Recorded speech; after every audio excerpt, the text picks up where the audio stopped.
Vamos a ver nuestras Biblias en Judas. Si traes tu Biblia, ábrela en Judas. Y si no la traes, pues tráela. Te invito a traer tu Biblia siempre. Yo sé que en el celular dices, ay, la traigo en el celular, pero no es lo mismo, ¿verdad?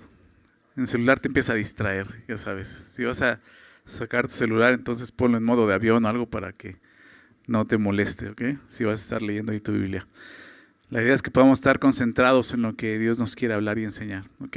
Es un tiempo corto, yo sé que a veces me tardo mucho, pero velo de esa forma, ¿no? A comparación de todas las demás horas que te quedan de la semana, es un tiempo muy cortito para escuchar al Señor, ¿verdad?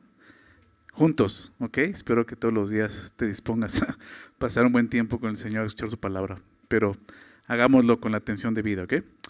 Bien, ¿ya están por ahí? Judas, si ya te costó trabajo llegar, empieza de atrás para adelante, va a ser más rápido, ¿ok? Judas es el penúltimo libro antes de Apocalipsis de la Biblia. Y hoy vamos a ver del verso 5 al verso 7, así que si ya estás por ahí, voy a leerlo y después de eso oramos para dar inicio, ¿ok?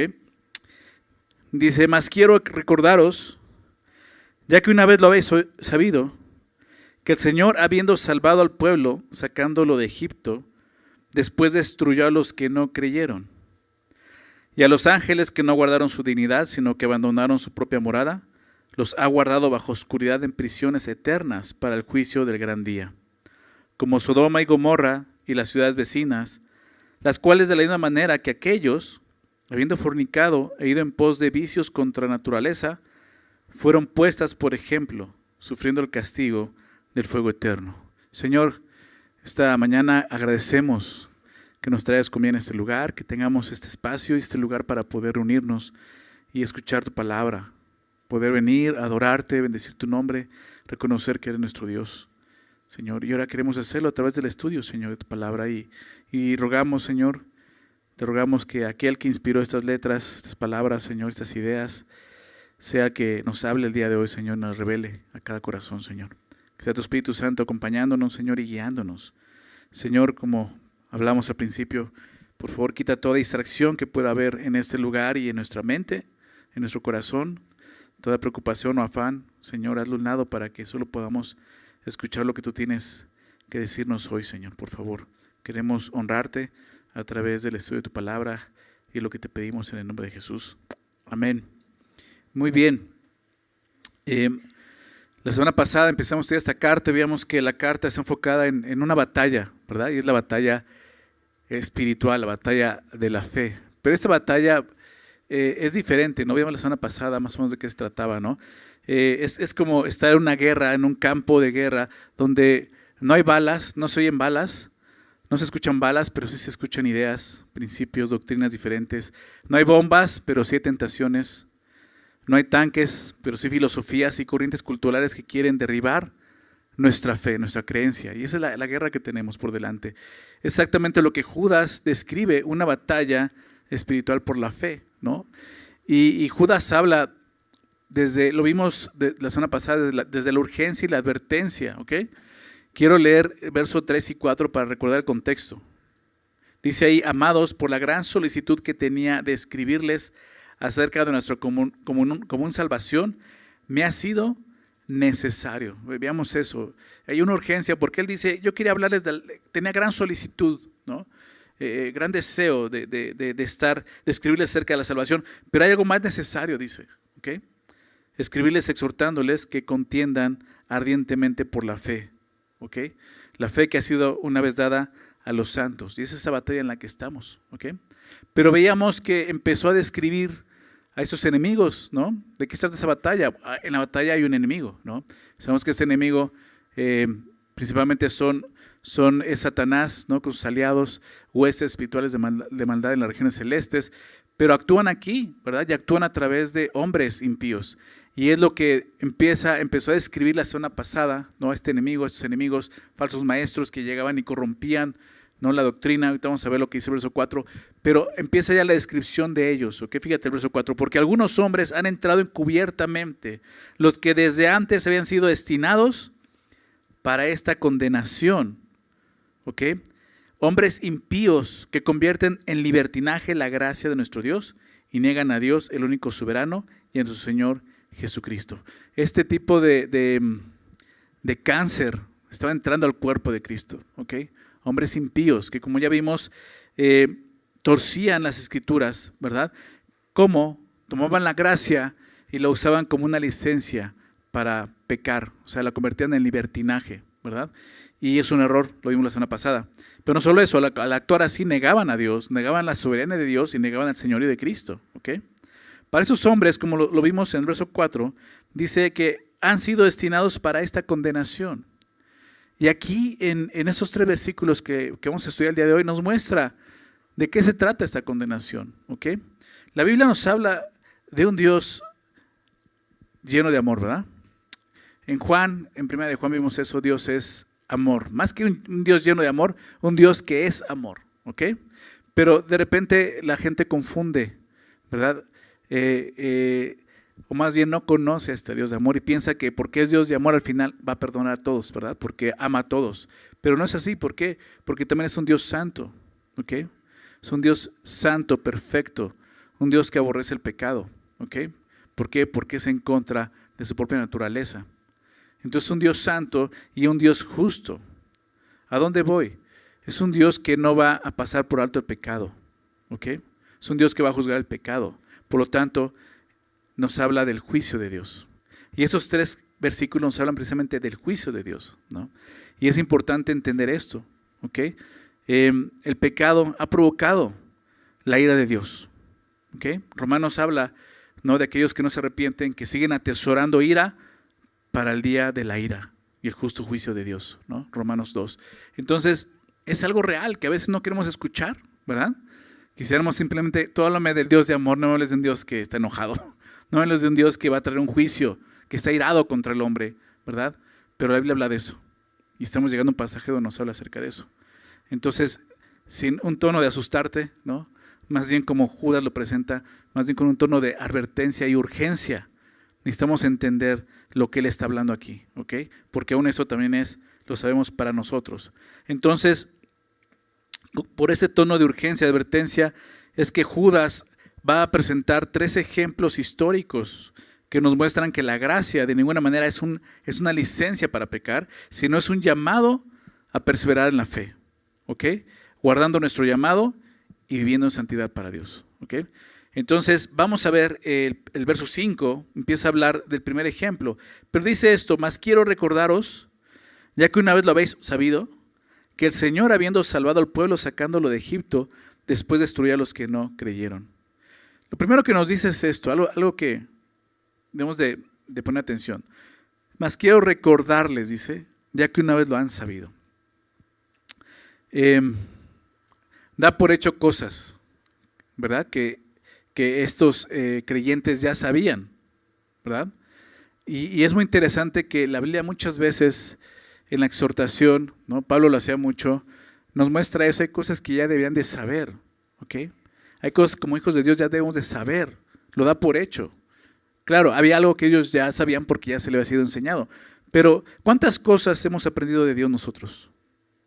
No sé cuánto tiempo lleves congregándote con nosotros, ¿no?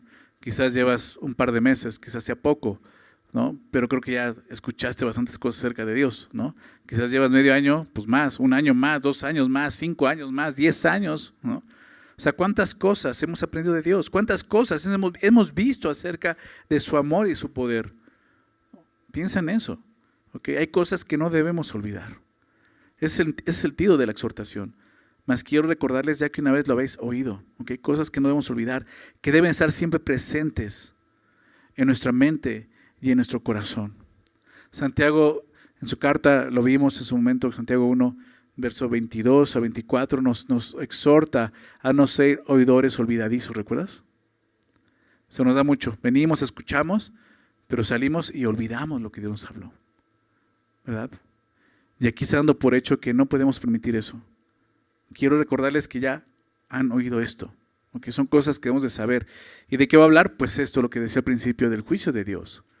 De cómo Dios no va a permitir, ¿verdad?, que el pecador se salga con la suya, como decimos comúnmente, ¿okay? El recordatorio al que Judas se refiere es eso, es el hecho de que quienes se oponen a la verdad y distorsionan lo que Dios ha revelado, van a enfrentar el juicio divino. Se van a encontrar con el juicio de Dios. ¿Ok? Tanto Judas, no solo Judas, Pedro, tanto Judas como Pedro, nos cuentan sobre esos 3 momentos históricos en los que la desobediencia y la incredulidad llevaron al juicio de Dios. ¿Ok? Leímos ahorita a Judas, pero quiero que me acompañes a Pedro, son unas hojas ahí atrás, segunda de Pedro, capítulo 2, verso 4. Dice, porque si Dios no perdonó a los ángeles que pecaron, el ejemplo de los ángeles, sino que arrojándolos al infierno los entregó a prisiones de oscuridad para ser reservados al juicio, y si no perdonó al mundo antiguo, sino que guardó a Noé, pregonó de justicia con otras 7 personas, trayendo el diluvio sobre el mundo de los impíos. Aquí otro ejemplo diferente, ¿verdad? Pero ve el siguiente, y si condenó por destrucción a las ciudades de Sodoma y Gomorra, reduciéndolas a ceniza y poniéndolas de ejemplo a los que habían de vivir impíamente.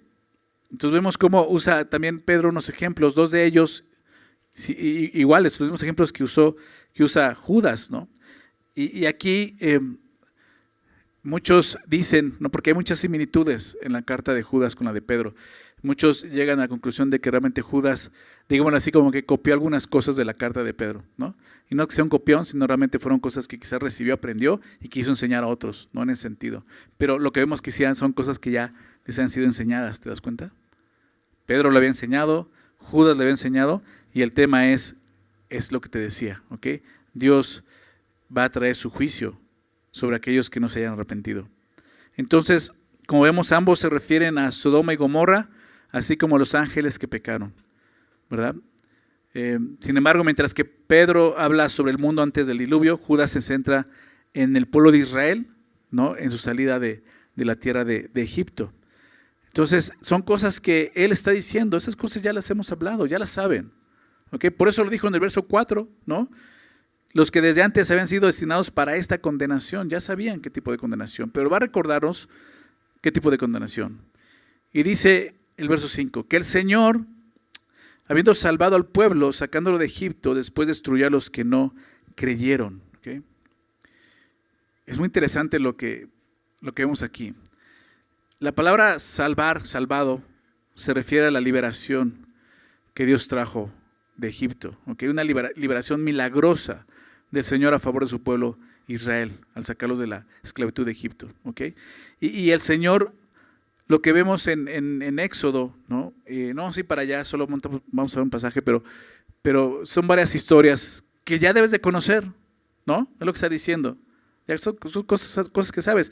Y si tienes poco en Cristo, no te sientas mal, ahorita vamos a repasar algunas de ellas, pero te invito a estudiar la Biblia, a estar ahí, a conocer esas historias. ¿Okay? El Señor, lo que nos muestra la historia es que el Señor tomó a este pueblo que nombró Israel, un pueblo, él mismo dice, un pueblo insignificante, el más insignificante de todos los pueblos, así dice Dios, ¿verdad?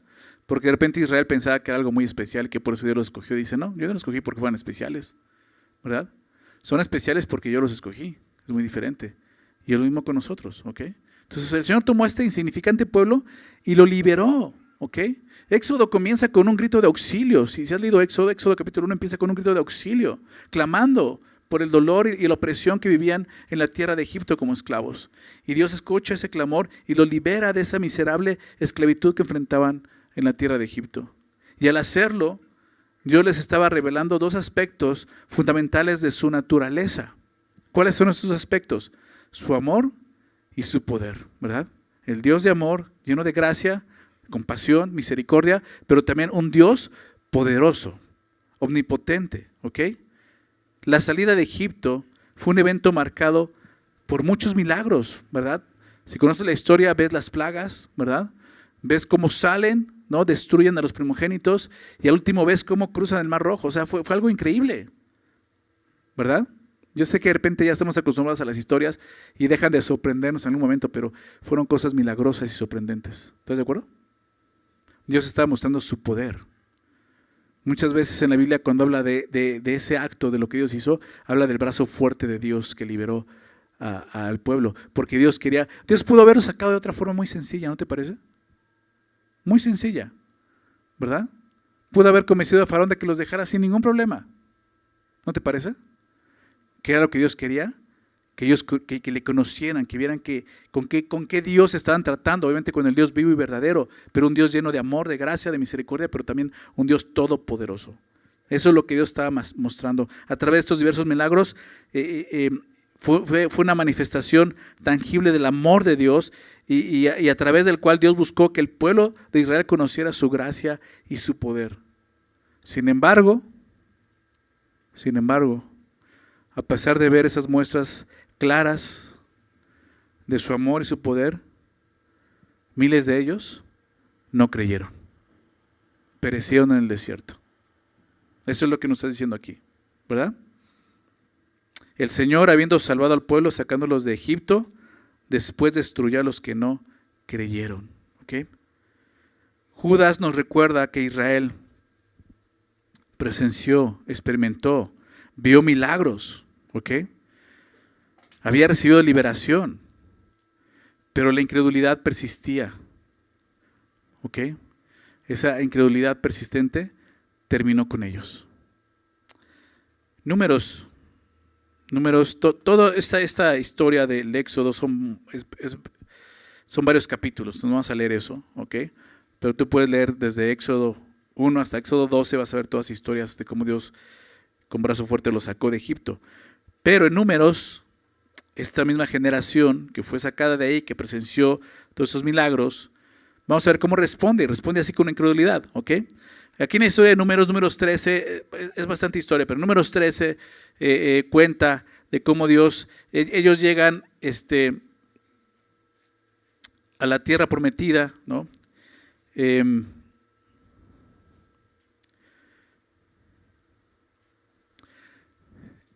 Y Dios les dice que envíen espías, ¿ok? Para que puedan pues ver la tierra, ¿no? Llegan los 2 espías, ¿no? Y 10 de ellos están muy desanimados porque se encuentran en una tierra donde sí, fluye leche y miel, ¿verdad? Hay fruto hermoso, muy grande, pero pues, hay otras ciudades fortificadas, hay gigantes, ¿no? Y, o sea, se empiezan a espantar y dicen, es que ¿saben qué? Que están muy grandotes los de allá adentro. Entonces, ¿no? Y Dios dice, no teman, o sea, entren, yo les voy a dar la tierra. ¿Y qué pasa? Se empiezan a desanimar y el pueblo no quiere entrar, ¿verdad? Solo 2 de esos espías dijeron, ¿qué les pasa? ¿No?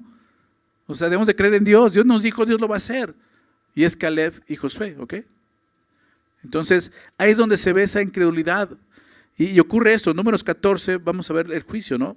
Verso 22, dice, desde verso 20, entonces Jehová dijo, yo le he perdonado conforme a tu dicho, mas tan ciertamente como vivo yo y mi gloria llena toda la tierra, todos los que vieron mi gloria y mis señales que he hecho en Egipto, ¿te das cuenta? Todos los que vieron, presenciaron la salvación, vieron los milagros de Dios, todos los que vieron mi gloria y mis señales que he hecho en Egipto y en el desierto, y me han tentado ya 10 veces, no es que exactamente 10 veces, sino dice, me han tentado muchas veces, y vimos un pueblo que salió de Egipto quejándose, ¿verdad?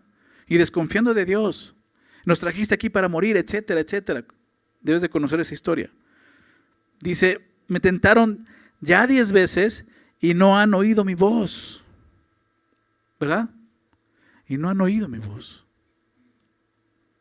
O sea, el juicio de Dios no viene en vano, no viene en balde. ¿Ok? Es un pueblo incrédulo, un pueblo que vio a ese gran Dios. Y no han oído mi voz. Entonces, verso 23, no verán la tierra de la cual juré a sus padres. No, ninguno de los que me han irritado la verá. Pero mi siervo Caleb, por cuanto hubo en él otro espíritu y decidió ir en pos de mí, yo le meteré en la tierra donde entró y su descendencia la tendrá en posesión. ¿Okay? Ahí es donde vemos esto. Al final, no al final, pero casi al final, en el verso 35 de este capítulo de Números, dice, yo Jehová he hablado, así haré a toda esta multitud perversa que se ha juntado contra mí. En ese desierto serán consumidos y ahí morirán. Fue el juicio de Dios. ¿Okay? De eso es de lo que está hablando Judas, ¿no? Este pueblo que presenció el poder de Dios, su amor, al responder a su clamor y sacarlos de la tierra de Egipto y llevarlos, cuidándolos en el desierto y llegando diciéndoles, entren, nos va a la tierra, y de repente no creyeron. El problema fue ese, no creyeron, incredulidad. Por eso lo dice así, después destruyó a los que no creyeron, ¿ok? Entonces, a pesar de ser liberados de Egipto y ver el poder de Dios, se negaron a confiar en Dios y entrar a la tierra prometida, ¿ok? Entonces Caleb y Josué confiaron en la promesa de Dios mientras la mayoría dudó. Ellos perseveraron y fueron los únicos que entraron a Canaán de esa generación. ¿Okay? Los que entraron a Canaán, por eso estuvieron 40 años en el desierto, 38 años, dando vueltas en el desierto, porque Dios dijo, ustedes no van a entrar, van a morir en el desierto. Son sus hijos los que van a entrar. Y entraron junto con Caleb y Josué. Ahora, hay un contraste en este versículo 5 de Judas. El Señor, habiendo salvado al pueblo, sacándolos de Egipto después, destruyó a los que no creyeron. ¿Okay? El contraste es salvación y destrucción. ¿Okay? Los salvó y después los destruyó. Dices, ay, ¿para qué los salvó si los va a destruir? Dios, o sea, Dios no es un Dios malo, ¿ok? Es un Dios justo. El hecho de que Dios haya procedido de esta manera es porque hubo algo ahí en medio. Dios los salvó y los destruyó. ¿Por qué? Porque no encontró fe, ¿verdad? Hubo incredulidad. Entonces, este contraste enfatiza la responsabilidad del hombre frente a la gracia de Dios. Es lo que vemos aquí. ¿Okay? Todos tenemos que responder a la gracia que hemos recibido de Dios, ya sea creyendo o no creyendo, ¿verdad? Creyendo, ¿qué encontramos? Salvación. Si no creemos, ¿qué vamos a encontrar? Juicio, tan. Es lo que nos está enseñando, ¿ok? Esos hombres malévolos, perversos, que empezó a escribir en Judas, ¿no? Judas está diciendo, ellos piensan que pueden salirse con la suya, pero no va a ser así, va a haber una condenación para ellos. Y Dios ya lo mostró anteriormente. Pero ese llamado también es para nosotros. Quizás no seamos esos hombres así tal cual como ellos, tan malévolos y perversos, pero claro que hay pecado en nuestro corazón. Y más un pecado terrible que es la incredulidad. Después de presenciar a Dios y ver su gloria y de repente simplemente decir que no creemos, creo que es de las cosas más perversas que podemos hacer. ¿Ok? Estos israelitas del Éxodo tuvieron un magnífico comienzo en Egipto, pero un terrible final en el desierto.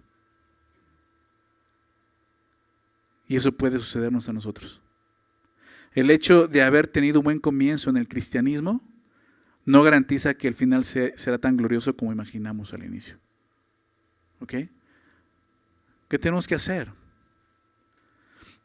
Pablo dice en Romanos 1 que el evangelio se revela por fe y para fe. ¿Ok? Romanos 1, 17 por ahí. El evangelio, la justicia de Dios se revela por fe y para fe. Como está escrito, Habacuc, mas el justo por la fe vivirá. ¿Ok? Entonces, ¿qué pasa aquí? Salvación, destrucción. Entonces, ¿te salva para destruirte? Entonces, ¿la salvación se pierde? No está hablando de eso. Aquí está hablando de más, o sea, habla la salvación, pero te decía, es la liberación, de cómo todos ellos vieron la gracia de Dios al sacarlos de una condición miserable, ¿ok? Pero realmente no habían creído. Y al final demostraron que no creían, a pesar de ver todo lo que vieron. ¿Sí se dan cuenta? Y así puede ser con nosotros. Tú puedes estar en la iglesia, tú puedes venir a la iglesia, tú puedes experimentar el poder de Dios obrando en la vida de otros, puedes ver milagros entre nosotros, ¿verdad? Transformaciones, pero al final no estás creyendo. Y eso puede estar pasando. ¿Sí se dan cuenta? Al final, cuando Dios te pide, hey, tienes que creer, tienes que obedecer esto. Así como les dijo, tienen que entrar a la tierra y no creyeron, simplemente vas a mostrar que nunca has creído, a pesar de todo lo que viste. De eso está hablando. ¿Okay? Por lo tanto, la fe debe acompañar la experiencia de liberación, digámoslo así. ¿Okay? A veces Dios llama nuestra atención a través del dolor, la aflicción, el quebranto, y nos saca de ahí, clamas y nos saca de ahí, ¿verdad? Pero que nos saque de ahí no quiere decir que realmente haya hubo fe, quizás ni siquiera hay fe, pero Él está mostrando su gracia, su amor y su poder al sacarnos de nuestra miseria como lo hizo con el pueblo, ¿te das cuenta? Pero tenemos que responder por fe. ¿Ok? Entonces te decía, la fe debe acompañar la experiencia de la liberación. No basta con ser parte del pueblo de Dios para escapar del juicio. ¿Ok? No basta con decir, yo soy cristiano desde niño, yo crecí en un hogar cristiano, o sea, yo soy del pueblo. No basta con eso. No basta con haber visto a tus padres caminando en la fe y creyendo en Jesús. Tú necesitas creer en Jesús. ¿Me explico? Porque sin fe es imposible agradar a Dios. ¿Verdad? Hebreos 11:6. Porque es necesario que se acerque a Él, crea que le hay. Y no solo que le hay, que es galardonador de lo que les buscan. Dios va a dar recompensa a los que le buscan, pero también va a dar recompensa a los que no creen. Y es destrucción. Es lo que vemos aquí. ¿Okay? El primer ejemplo habla de eso. Aquellos que no creyeron, ¿no? A pesar de poder ver la gracia de Dios, su poder, pues va a haber destrucción. ¿Okay? 2. Punto 2. Verso 6, y a los ángeles que no guardaron su dignidad, sino que abandonaron su propia morada, los ha guardado bajo oscuridad en prisiones eternas para el juicio del gran día. Nos habla del juicio para los que no guardaron su dignidad. ¿Okay? El ejemplo es de los ángeles. Y vamos a ver dos cosas diferentes a lo que sucedió con el pueblo. ¿Okay? A los ángeles que no guardaron su dignidad, sino que abandonaron su propia morada. ¿Okay? ¿A qué se refiere? Esto lo vimos también en Pedro, es el ejemplo que puso en 2 de Pedro 2, verso 4, ¿no? Y vamos a Génesis, ¿ok? Recordar esto, en Génesis 6 hay mucha controversia de a qué se refiere, en qué momento se refiere, pero la mayoría de los estudiosos y de la iglesia ha reconocido que está hablando de la rebelión de los ángeles que sucede en Génesis 6, ¿ok? Génesis 6, versículo 1, comienza así. Aconteció que cuando comenzaron los hombres a multiplicarse sobre la faz de la tierra y les nacieron hijas, o sea, el hombre empieza a multiplicarse, como dice, ¿no? Empieza a crecer más y más y más, ¿no? Y le nacen hijas. Dice que viendo los hijos de Dios que las hijas de los hombres eran hermosas, tomaron para sí mujeres escogiendo entre todas, ¿ok? Y si tú lo ves así, al parecer no hay problema, porque dice, bueno, los hijos de Dios, ¿no? Pues los hombres, ¿no? Y las hijas de los hombres, ¿no? Pero no está hablando de eso. Si hay una distinción. Unos son hijos de Dios, otros son hijos de los hombres. No son de la misma naturaleza. ¿Okay? ¿A qué se refiere con los hijos de Dios? A los ángeles. ¿Okay? En muchos otros textos, en el texto original, en el hebreo, en el Antiguo Testamento, esa frase, los hijos de Dios, hace referencia a los ángeles en otros lugares. ¿Okay? Entonces, el problema es que empezó a haber una relación, obviamente, aún sexual, ¿no? Lo que menciona aquí entre ángeles y los hombres o las mujeres, ¿no? En sentido. Que viendo los hijos de Dios que las hijas de los hombres eran hermosas, tomaron para sí mujeres, escogiendo entre todas. Y dijo Jehová, no contenderá mi espíritu con el hombre para siempre, porque ciertamente él es carne, mas serán sus días 120 años. Y había gigantes en la tierra en aquellos días, y también después que se llegaron los hijos de Dios, ¿quiénes son? Los ángeles. A las hijas de los hombres les engendraron hijos. O sea, hubo un resultado, un producto de eso. Estos fueron los valientes que desde la antigüedad fueron varones de renombre. La Reina Valera traduce mal este texto, ¿ok? Porque si tú lo ves así, dices, ¡ay, fueron valientes! No, pues imagínate la mezcla que salió, ¿no? Pues los Vengadores o algo así, ¿no? O sea, grandotes, han salido bien fuertes para defendernos. No, el sentido de valientes habla de hombres perversos, de seres perversos, ¿ok? Más que otra cosa, esa mezcla no fue nada buena, ¿ok? Fue contra naturaleza, fue algo no natural, ¿ok? Entonces fue algo muy malo lo que sucedió. Por eso dice, vio Jehová que la maldad de los hombres era mucha en la tierra y que todo el signo de los pensamientos del corazón de ellos era de continuo solamente el mal. Fue una tragedia, ¿ok? Que llevó precisamente a traer el juicio de Dios, y el juicio obviamente para el hombre fue el diluvio, ¿verdad? Pero para los ángeles, ¿cuál fue? ¿Ok? Regresando a Judas, ¿no? Ahorita vamos a ver cuál fue su condena. Pero los ángeles que no guardaron su dignidad, ¿ok?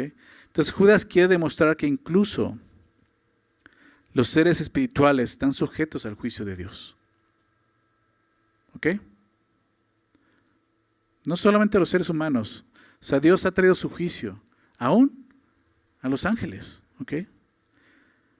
¿Qué pasó? Ellos, al no guardar su dignidad, dice el texto, no guardaron su dignidad y abandonaron su morada, su propia morada, o sea, su estado celestial y su responsabilidad, Dios tuvo que traer juicio. Judas, ¿a qué se refiere con abandonar su dignidad, su morada? Es un acto de rebeldía contra de Dios. No se sujetaron a lo que Dios estableció para ellos, ¿te das cuenta? Dios les dio una dignidad como ángeles, ¿verdad? Y les dio un lugar como ángeles, pero ellos dejaron eso para unirse y tomar a las mujeres, ¿te das cuenta? Es una rebeldía en contra de Dios. Otro ejemplo de esto, muy claro, lo vemos en la Biblia, fue el rey Saúl. ¿Conoce la historia del rey Saúl? Saúl, aunque era el rey ungido, que Dios había escogido, conocemos su historia, desobedeció, ¿verdad? ¿Y qué pasó con él? Perdió su posición, ¿recuerdas? No guardó su dignidad como rey. Y Dios le quitó su reino y lo entregó a otro más justo, el rey David. ¿Recuerdan la historia? Son cosas que Dios ha hecho, pero ese sentido de que no guardaron su dignidad ni su morada, ¿ok? Piensa en eso por un segundo. ¿De qué manera el día de hoy el hombre no guarda su dignidad y su morada, su lugar que Dios le ha dado?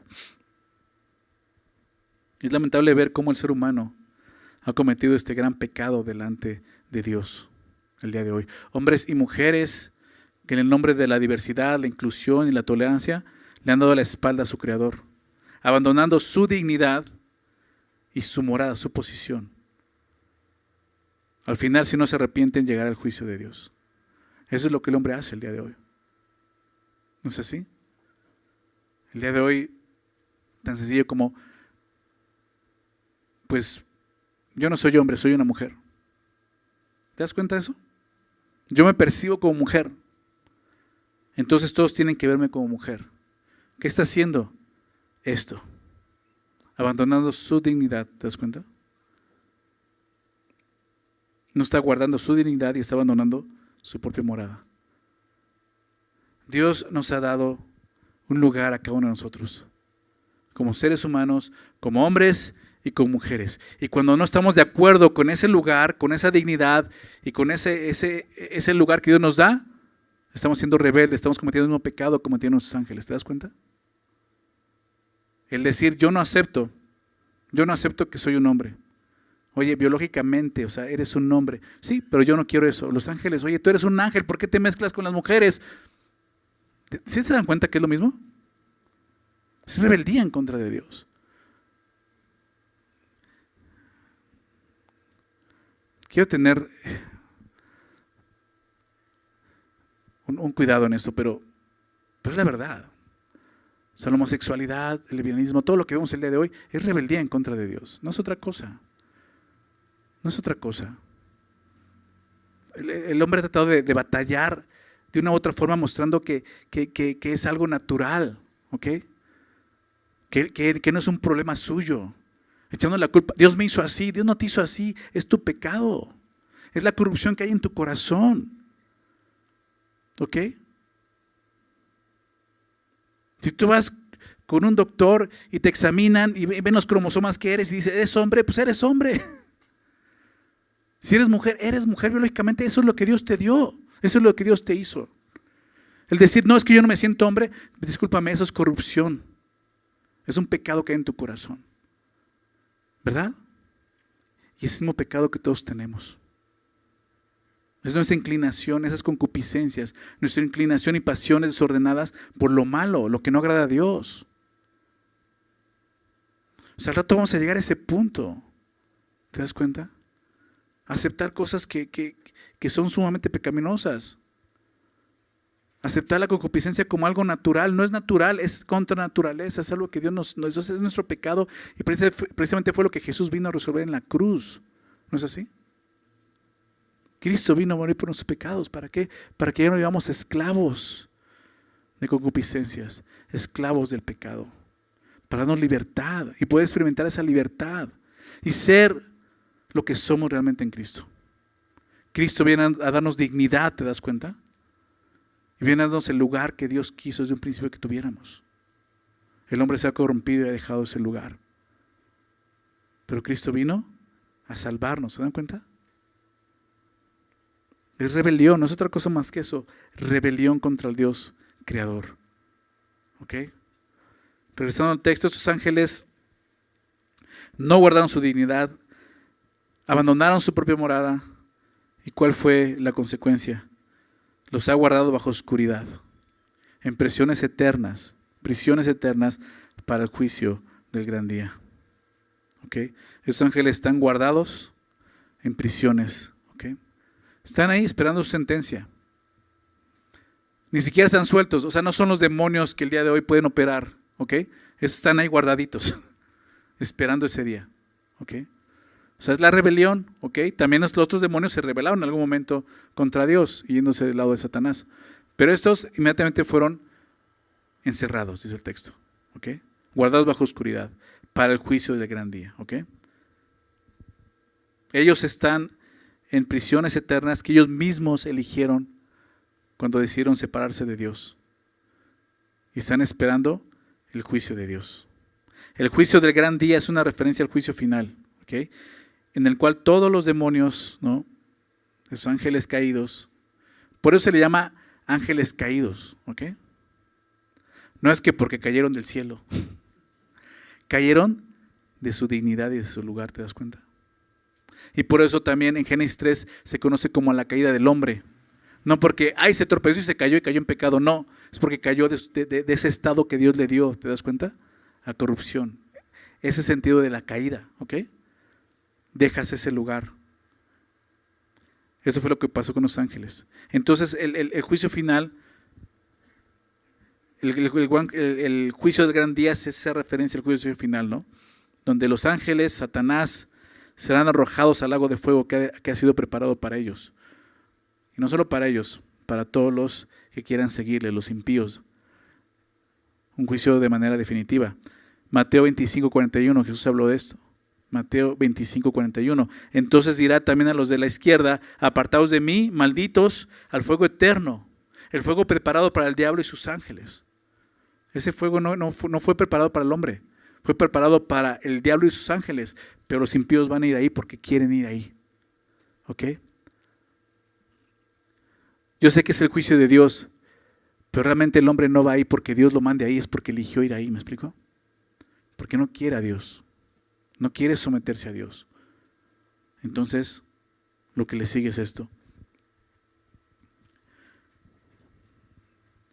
Los ángeles son seres espirituales, ¿verdad? Pero seres creados. No olvidemos eso. Sí, son superiores a los hombres, ¿ok? En la escala de la creación, los ángeles se les ha asignado un lugar superior al de los hombres. Dice Hebreos 2:7, hablando de los hombres, dice: le hiciste un poco menor que los ángeles. ¿Ok? Sin embargo, son seres creados, no debemos olvidar eso. Los ángeles que no guardaron su dignidad y abandonaron su morada, están guardados bajo oscuridad en prisiones eternas para el juicio. ¿Qué vemos aquí? Su privilegio no los protegió del juicio. Su rebelión tuvo consecuencias. ¿Ok? O sea, ni siquiera los mismos ángeles. O sea, Dios los juzgó. Entonces, ¿qué vemos aquí? La soberanía de Dios, su soberanía, la cual esos hombres perversos negaban, ¿te acuerdas? La soberanía de Dios se extiende sobre toda la creación, visible e invisible. Dios es soberano, ¿verdad? Por lo tanto, no hay escapatoria. Para aquellos que han dejado su dignidad y se rebelan contra la verdad, no hay escapatoria. ¿Ok? Cada hombre y cada mujer que eligen no valorar su dignidad y el lugar especial que Dios les ha dado como seres humanos, espera un terrible castigo si no se arrepiente. ¿Verdad? Es lo que la palabra de Dios dice. Y yo sé que quizás puedes pensar que este es un discurso de odio. pero no es un discurso de odio, es la verdad. Y es una advertencia. No es porque Dios odie, es porque Dios ama. ¿Se dan cuenta? Y si es tu caso, Dios te ama. Te ama tanto que envió a su Hijo, Jesucristo, a morir en la cruz por tus pecados. Para que creyendo en Él y creyendo en ese sacrificio, puedas tener vida eterna si te arrepientes. Hay salvación, ¿ok?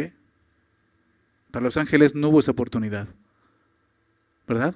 Cristo no murió por los ángeles. Cristo murió por los hombres. Hay oportunidad para nosotros. Vamos a ver el último ejemplo. El sufrimiento del castigo para los impuros, dice el verso 7. Como Sodoma y Gomorra y las ciudades vecinas, las cuales de la misma manera que aquellos, habiendo fornicado e ido en pos de vicios contra la naturaleza, fueron puestas por ejemplo, sufriendo el castigo del fuego eterno. El siguiente ejemplo es muy conocido, ¿verdad? Aún si no has leído la Biblia, lo has escuchado, ¿no? La historia de Sodoma y Gomorra, ¿verdad? Y dice las ciudades vecinas. La destrucción de estas ciudades se menciona en más de 20 ocasiones en las Escrituras, como un ejemplo del juicio de Dios. No puede faltar aquí, ¿verdad? Un ejemplo muy claro de lo que Dios hace contra el hombre que no se arrepiente y que persiste en su pecado.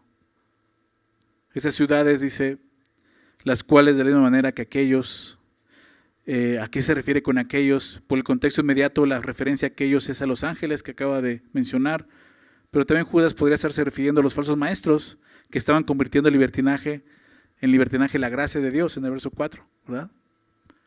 Pero habla de eso, ¿no? Las cuales de la misma manera que aquellos, habiendo fornicado, he ido en pos de vicios contra la naturaleza. Ese es el pecado que muestra, ¿no? Vimos con Israel la incredulidad, ¿recuerdas? Vimos con los ángeles la rebeldía. Pero aquí vemos algo, la inmoralidad, ¿ok? En el texto original, cuando dice habiendo fornicado e ido en pos de vicios contra la naturaleza, el texto griego diría de esa forma, ir en pos de carne extraña u otra carne diferente, ¿ok? Es decir, de otra naturaleza. Por eso lo pone así, he ido en pos de vicios contra la naturaleza. Significa que es totalmente contrario al orden natural que Dios ha ordenado, ¿ok? Siendo una muy fuerte referencia a la homosexualidad. De eso está hablando, ¿ok?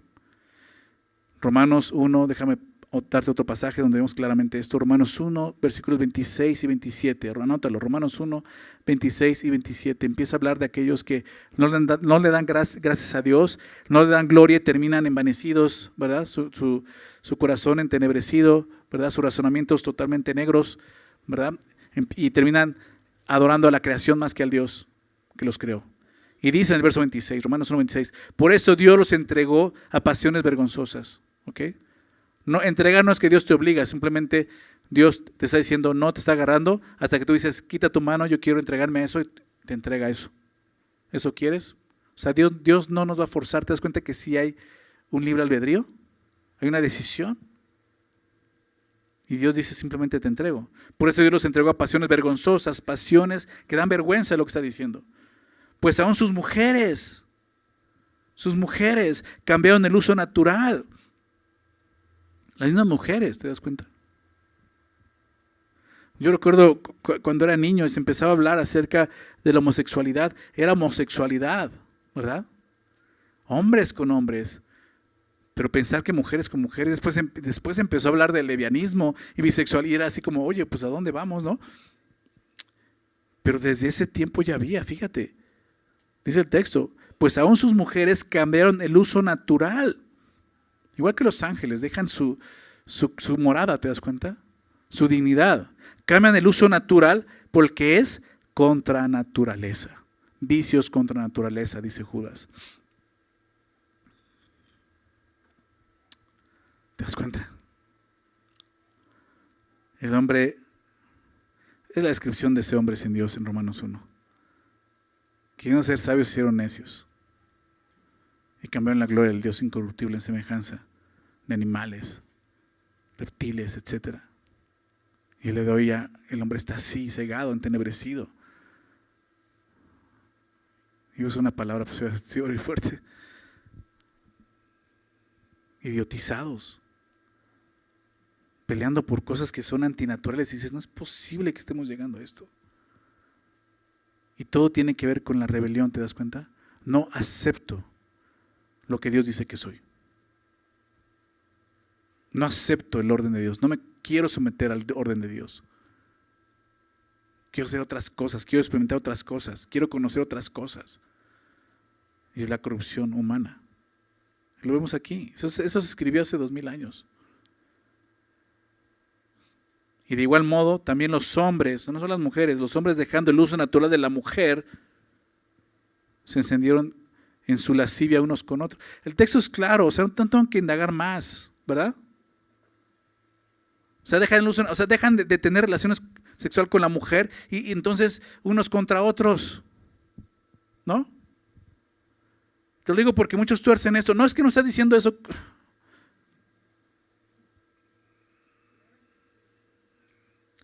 No sé qué estás viendo, pero yo lo veo claramente. Se encendieron en su lascivia unos con otros, cometiendo hechos vergonzosos, hombres con hombres, y recibiendo en sí mismos la retribución debida a su extravío. El juicio de Dios.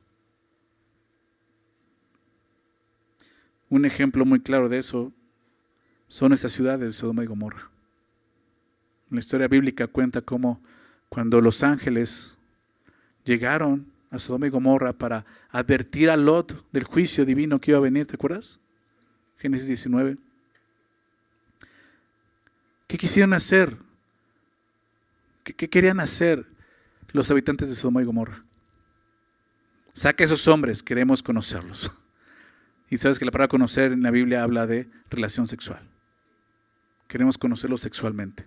Ni siquiera los ángeles están respetando. ¿Te das cuenta de la perversión? Dios tuvo que traer juicio. Destruyó esas ciudades. Las destruyó completamente. Habiendo fornicado y en pos de vicios contra la naturaleza, Dios tuvo que actuar. ¿Ok?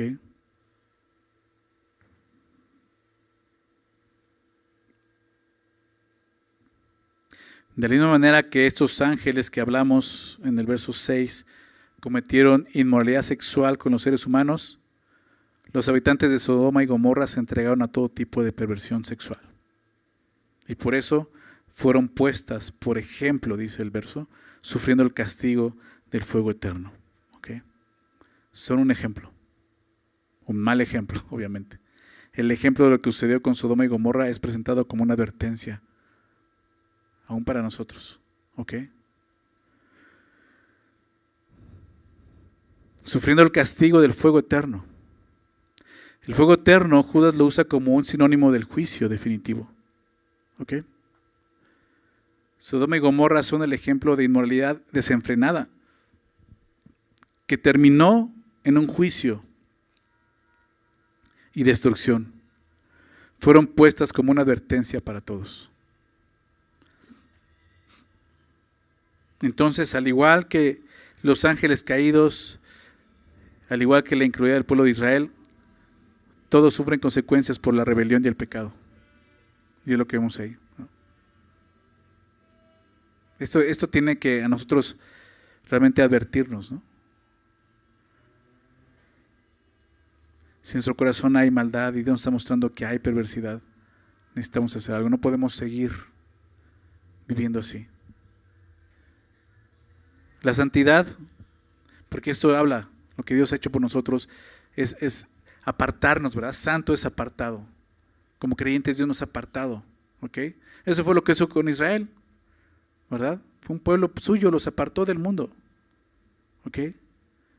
Y la santidad no es solo abstenerse del pecado. La santidad es vivir en obediencia. Es vivir en respeto y honor a Dios. ¿Ok? En cuerpo, en mente, en nuestras relaciones.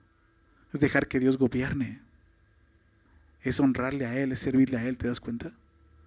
Eso es santidad.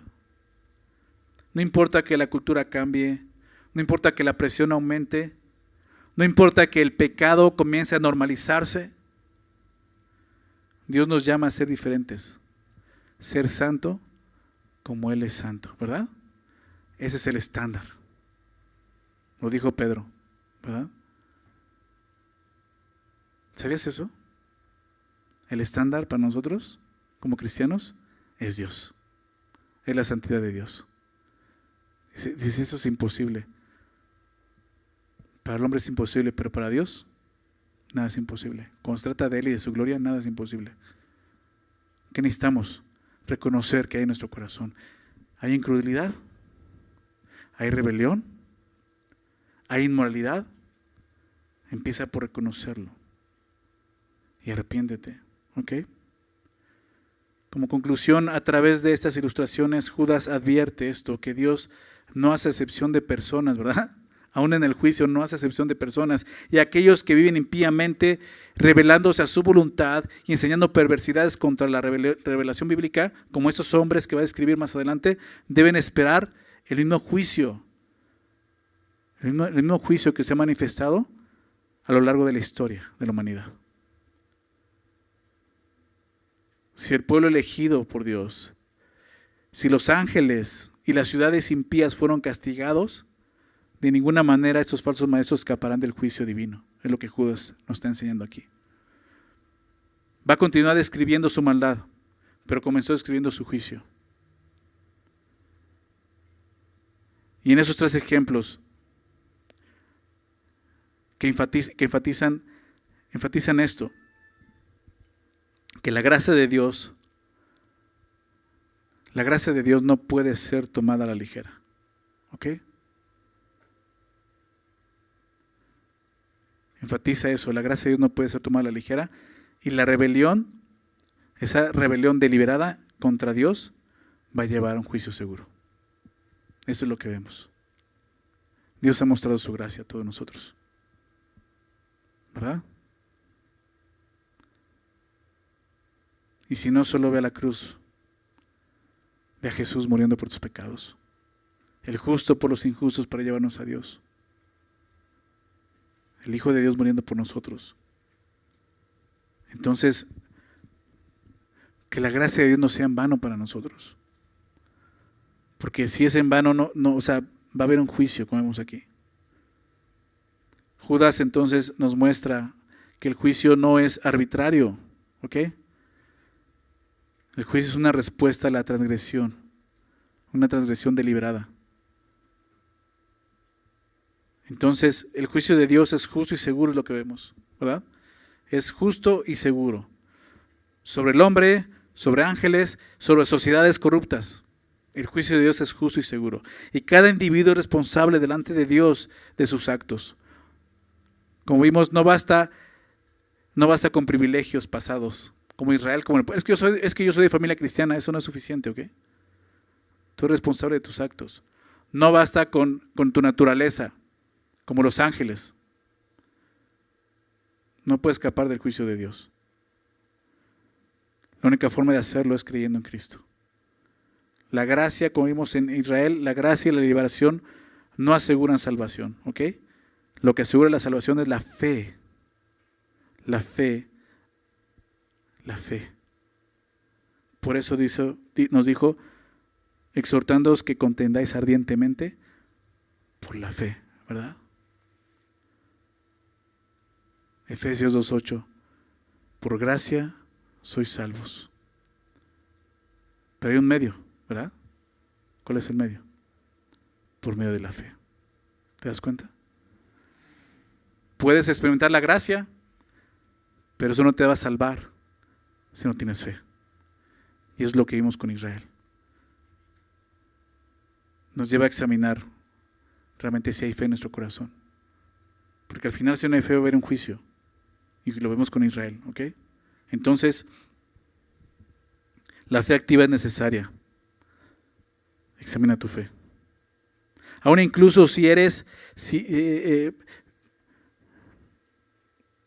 no importa a quién pertenezcas, de qué familia seas. ¿Okay? Vemos a los ángeles, seres poderosos, no escaparon del juicio de Dios. ¿Por qué? Porque fueron rebeldes. Obediencia y fidelidad son obligatorias. ¿Ok? Dios nos llamó, recordamos la semana pasada. Afirma ese llamado en obediencia a Dios. Y por último vimos la corrupción moral, ¿verdad? La corrupción moral que trae consecuencias definitivas. El pecado deliberado tiene juicio seguro. Entonces, fortalece tu integridad moral, ¿ok? Aprendamos de esto. Ahora no quiero que nos quedemos simplemente con el juicio y pensar es que el juicio. Hay una historia, quiero que me acompañes a Mateo. Capítulo 3, Mateo 3. Mateo 3, Juan el Bautista está en el desierto, en el río Jordán, bautizando, ¿verdad? Y dice el texto que él bautizaba en arrepentimiento para perdón de pecados. Ese era el propósito. Pero muchos judíos venían, pero no eran sinceros, ¿ok? No lo hacían con esa intención. Como muchos cristianos llegan a bautizarse sin entender lo que están haciendo. Pero así estaban ellos. Ve lo que dice el verso 7, Mateo 3:7. Al ver él que muchos de los fariseos y de los saduceos venían a su bautismo, les decía, generación de víboras. Dices, órale, qué fuerte.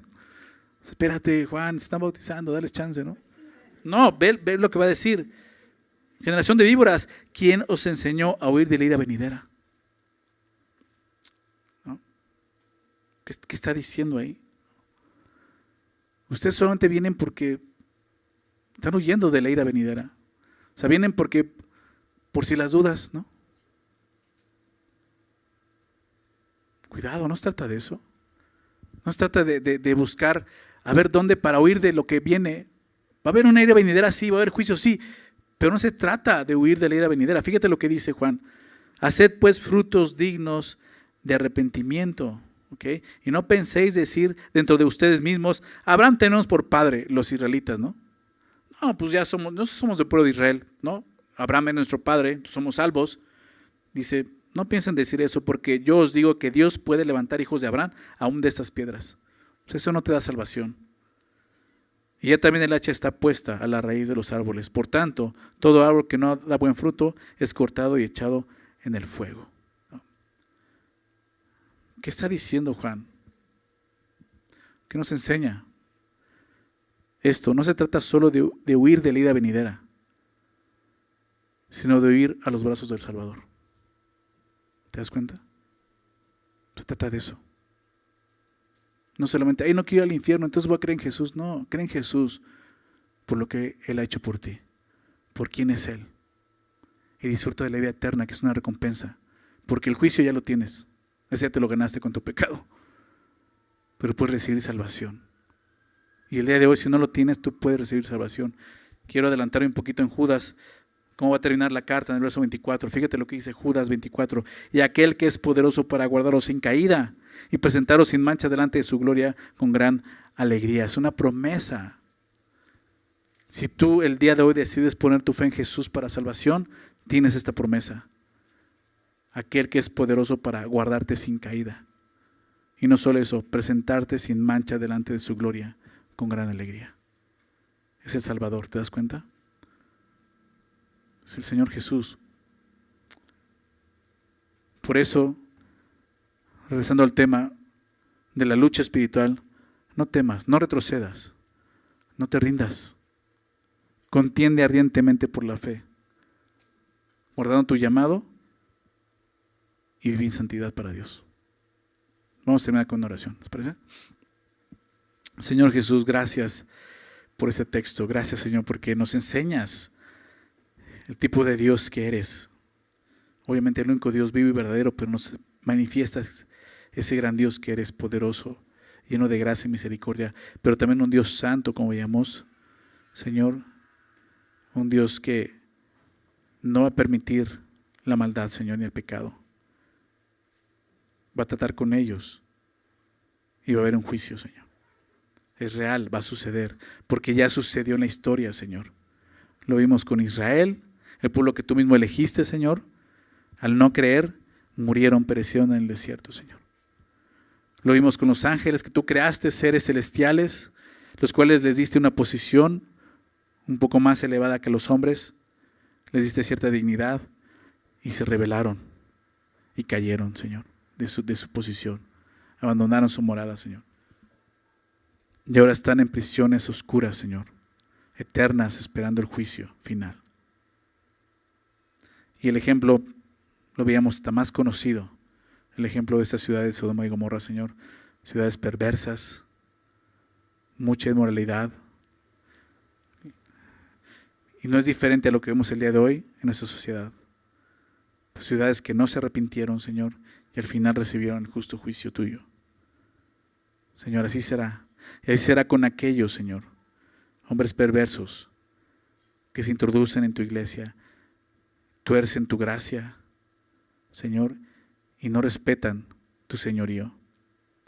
Así va a ser, es lo que dice el texto, Señor. Pero queremos tomar también eso para nosotros. Y es muy claro, Señor. Necesitamos poner atención. Necesitamos contender ardientemente por la fe, como digamos, Señor. Confiando en el llamado que tú nos has dado como tus hijos, como tus hijas, aceptando ese llamado, aceptando esa posición, ese lugar que nos has dado, ese orden que tú has establecido. Someternos a ese orden, Señor. Confiando en ese llamado. Buscando esa santidad que vimos la semana pasada que tú haces en nosotros, buscando ser santos como tú eres santo, Señor, y confiando, Señor, en que tú nos guardas, y al final será así, nos vas a presentar sin mancha delante de tu gloria. Ayúdanos como tus hijos a entender esto, Señor, cosas que veíamos al principio, ya hemos oído, ya sabemos, pero necesitamos tenerlas presentes y vivirlas, Señor. Señor, somos tu iglesia.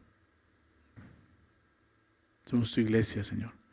Y lo único que nos ha unido, Señor, es tu sangre, tu sacrificio, Señor. El hecho de que hemos creído en ti. Por eso estamos aquí. Ayúdanos a seguir viviendo así, Señor, por fe y para fe. Viviendo para ti, Señor. Mostrándole a este mundo que hay una verdad, Señor.